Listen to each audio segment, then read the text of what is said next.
Welcome to the So That's Why podcast, where we unpack the science behind everyday questions. I'm Jen. I'm Chris. And I'm Metz. Okay, so today's question is something that every single person listening will be able to relate to. Why do we get pins and needles? Good question. We all know that sensation. I don't know if you're like me, where your foot completely stops working and you're just sat there hoping no one gets to see you try and walk in the next 30 seconds, right? And that foot won't work situation is the perfect illustration, because that distinctive buzz doesn't happen when something goes wrong. It's happening when things are actually being corrected. Which goes against actually what we've all thought. But by the end of this episode, you'll understand exactly what's happening at a nerve level, why getting pins and needles feels the way it does, and crucially, why they are worth paying attention to rather than just shaking them off. Yeah, and also why your arm can go completely dead from sleeping on it, but then be entirely fine, I don't know if you found this, within just a few minutes, which always seems like a disproportionately quick recovery for something that felt quite dramatic. I wish the common cold was as fast to recover. Yeah, imagine. I know, that'd be good. But yeah, the speed of recovery is actually one of the most telling things about what's going on. And it's a clue that we'll come back to once we've unpacked the mechanism. So how do they actually start? It's got a fancy name, as do a lot of things. Paresthesia, which is an umbrella term for any abnormal skin sensation without an obvious external cause. But the everyday kind of pins and needles we get from being in certain positions is really a circulation story as much as it is a nerve story. That's quite interesting, isn't it? I'd always thought this was a nerve thing. So the circulation angle is going to help me reframe it, I guess. Yeah, and they are genuinely inseparable. So nerves are extraordinarily demanding structures, and they rely on a continuous, uninterrupted blood flow to function properly. So the everyday positional kind of pins and needles comes down to two things happening simultaneously. We've got mechanical compression of a nerve and a reduction in its blood supply. Exactly. So they basically make things worse for each other. So the blood vessels that feed the nerve run right alongside it. So when you squeeze the nerve, you're actually pinching its fuel line at the same time. So a nerve under pressure then isn't just physically squashed, it's also being cut off from what it needs to function. That's exactly it. And a nerve being deprived doesn't simply go quiet. It starts sending these kind of chaotic, unpredictable signals rather than the orderly ones that your brain is used to receiving. And that chaotic firing is what the brain interprets as something strange and unfamiliar. It can't make sense of the signal.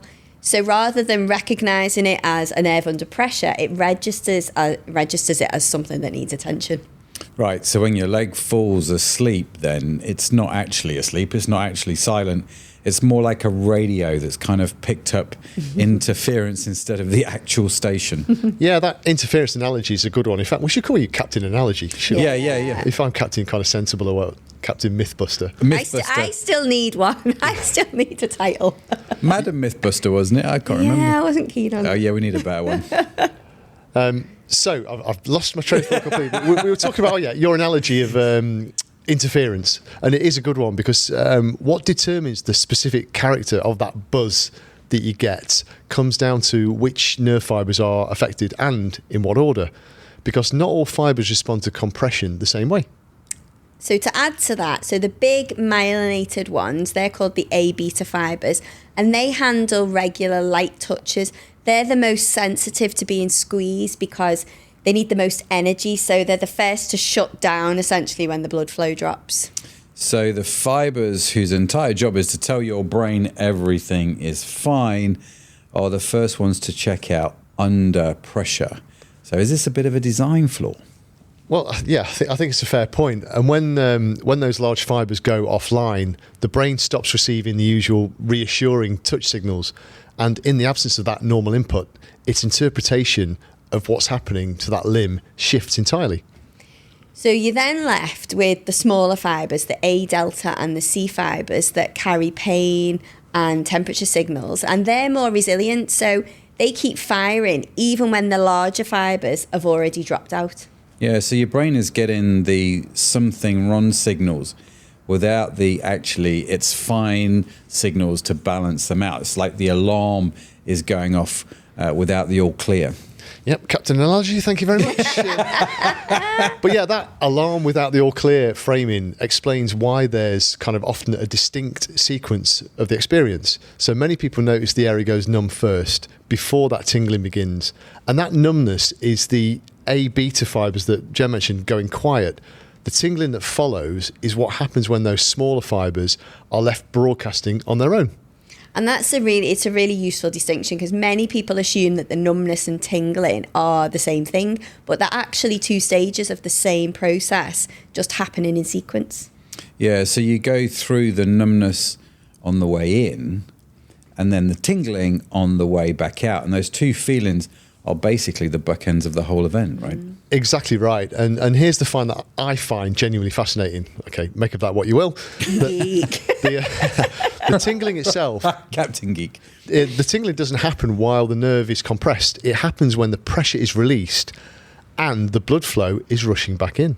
And that's the key part. As the circulation returns, the nerve fibres, they start coming back online, but it's not all at once and it's not in a coordinated way. So different fibres recover at different speeds, which causes them to fire chaotically as they reactivate. So the pins and needles are not then the injury, is what I'm hearing. They're the recovery. So you feel the worst of it when you're actually getting better, which kind of reframes the experience. Yeah, absolutely. And picking up on that recovery idea, the reason the tingling seems to travel, that kind of crawling feeling moving up your foot or along your arm, is because it's following the actual nerve path as sections progressively come back online. And different fibres also have different recovery thresholds, which is why the sensation shifts from like a burning to a buzzing to something more normal over the course of a few minutes. It's staged and it's sequential. So your nervous system is doing a staged restart, section by section. And those uncomfortable feelings are just, in my terminology, the loading screen. Absolutely. And it explains that kind of quick, I think you said few minute or 2 minute recovery that Matt mentioned right at the top. The nerve was never damaged. It was just temporarily offline. And once that blood supply is restored, the hardware is intact and recovery is rapid. And that distinction between positional paresthesia and nerve damage is key, because like a brief compression, that resolves cleanly, but a prolonged or repeated pressure, that can cause structural changes over time. Yeah, so there's a meaningful difference, isn't there, between sitting awkwardly for 20 minutes, which I do, and then doing the same thing every day for years, which I may do. And I guess the body can handle the occasional mistake. It's that sustained habit that changes things. It is, but to look at it from another angle, this is all fine unless the cause isn't positional at all. So pins and needles can also be one of the first signals of an underlying health condition, and it's worth knowing what to look for. Yeah, so diabetes is probably the most clinically significant cause. Having persistently high blood sugar, that damages the small vessels that supply peripheral nerves, the same ones that we've been chatting about, and that eventually causes peripheral neuropathy, chronic tingling and numbness, and that usually starts in the hands and the feet. Yeah, so it's the same mechanism, right? Nerves not getting enough blood, but this time it's chronic rather than temporary. It is, and the scale of it is striking. So research from Diabetes UK estimates that around 50% of people with diabetes develop some degree of peripheral neuropathy, making it one of the most common causes of complications of the condition of diabetes. And that statistic alone is a good reason to take persistent, unprovoked tingling seriously. Another cause, vitamin B12 deficiency, is a cause that's often underdiagnosed. So B12, that maintains the myelin sheath, the protective coating around your nerve fibres that lets signals travel quickly and accurately. Which is particularly relevant for anyone who's on a plant-based diet, because B12 is entirely... almost entirely absent, isn't it, from non-animal food sources. So it's not a deficiency that's going to correct itself without kind of deliberate action. Exactly, it's so important. And without adequate B12, that myelin progressively degrades, with one of the earliest symptoms typically being tingling or numbness in the extremities, so the hands and the feet. But it becomes more serious neurological issues can develop. But what makes B12 tricky is that the body stores a large reserve of it, and the depletion happens gradually over months or years. So by the time someone's symptoms appear, they might actually be really deficient. Yeah, so persistent pins and needles then in your hands could be your body's first clear, noticeable signal of a nutritional gap that's been quietly building up for a long time. And it's probably worth taking seriously. Yeah, it really is. And that's why regular B12 monitoring for all of us is so important. And it's particularly for those on long-term diabetes medications like metformin, which interferes with B12 absorption. And magnesium, that's another one that's probably worth us flagging. That directly affects nerve signal transmission. And low magnesium, it makes the nerves more excitable, which produces spontaneous tingling, especially, again, in the hands and feet. And magnesium is one of the most consistently underconsumed minerals in our modern day diet, isn't it? So it's another case where the nutritional gap might be showing up as a symptom that seems to be completely unrelated to food. It's a really good point. And carpal tunnel syndrome is another very common cause, and it follows the same compression logic we've already laid out. So in this case, the median nerve gets compressed as it passes through a narrow channel in the wrist, producing this kind of tingling, specifically in the thumb, the index finger and the middle fingers. But what's worth adding to that is that carpal tunnel, it isn't just a wrist problem, because it's a nerve pathway problem, and the median nerve that you mentioned, that runs from the neck all the way to the fingertips. And compression anywhere along that route can contribute to symptoms that you feel in your hand. Which explains why it's, I guess, so widespread now, right?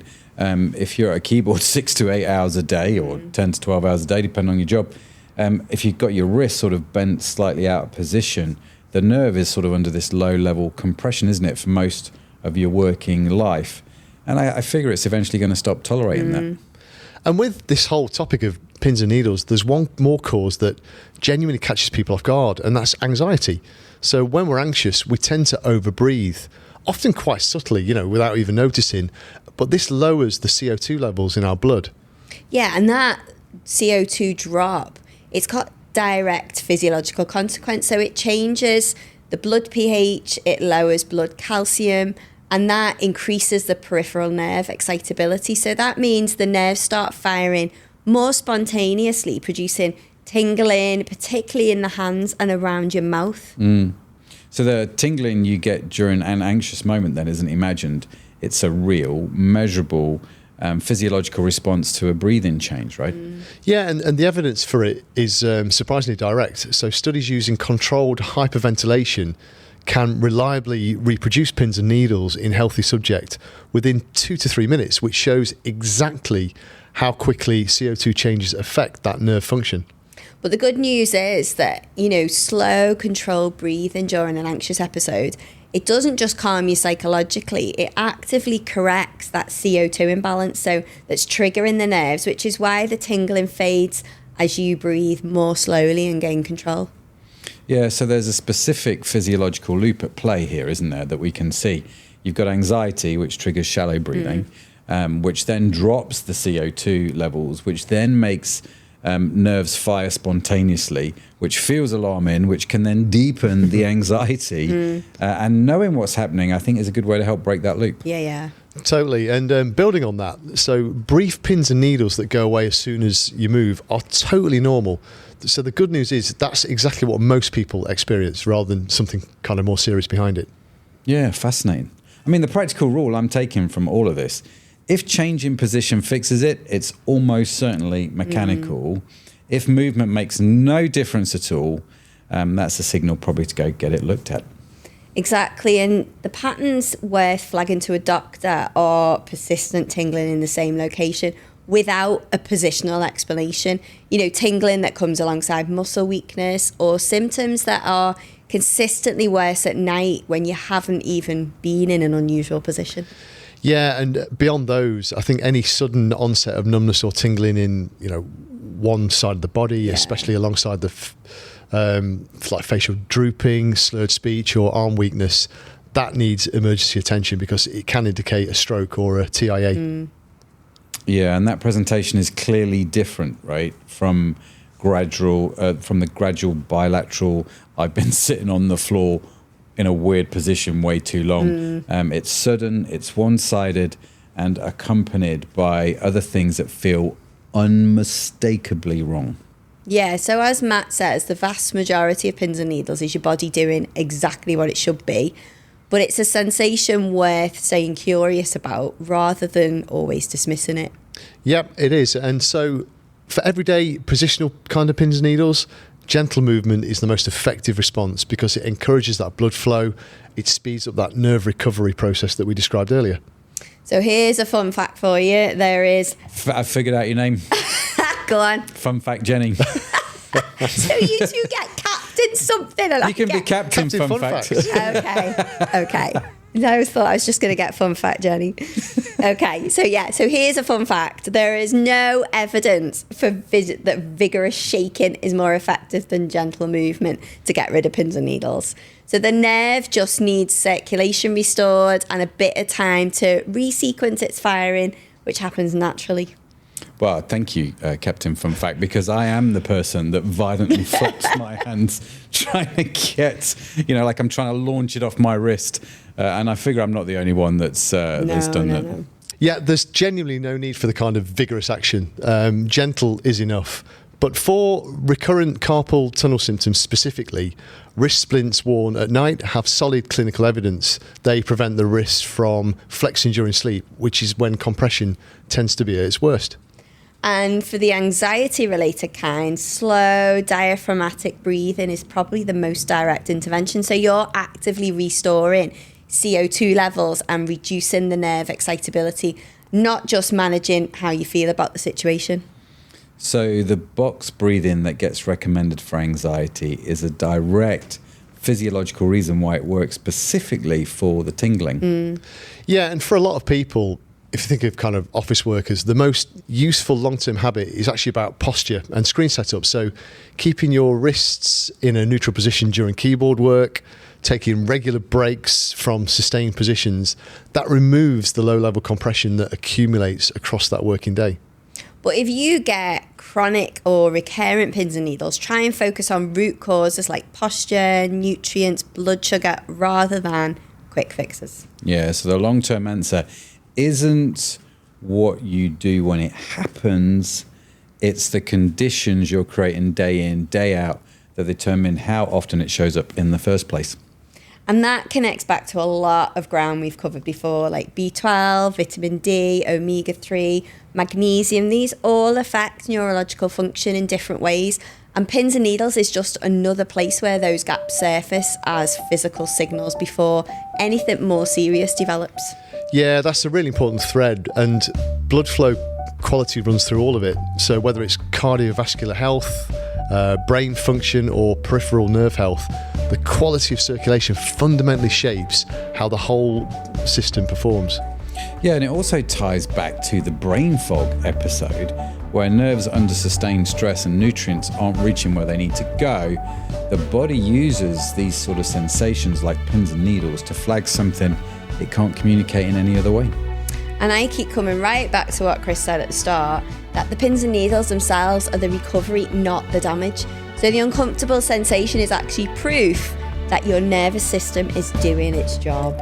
Yeah, and it's a good reminder that the body's warning systems signals are often the same as its repair signals. So the discomfort and the correction are the same event happening at the same time. Your nervous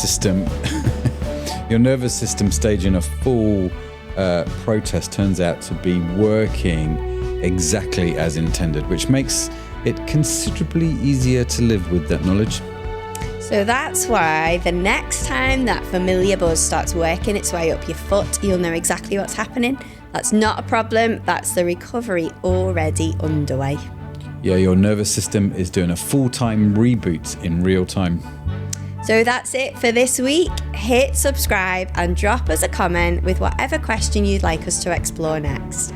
Thanks for geeking out with us, but for now, that's it from me. That's it from me. And that's it from me. Bye for now.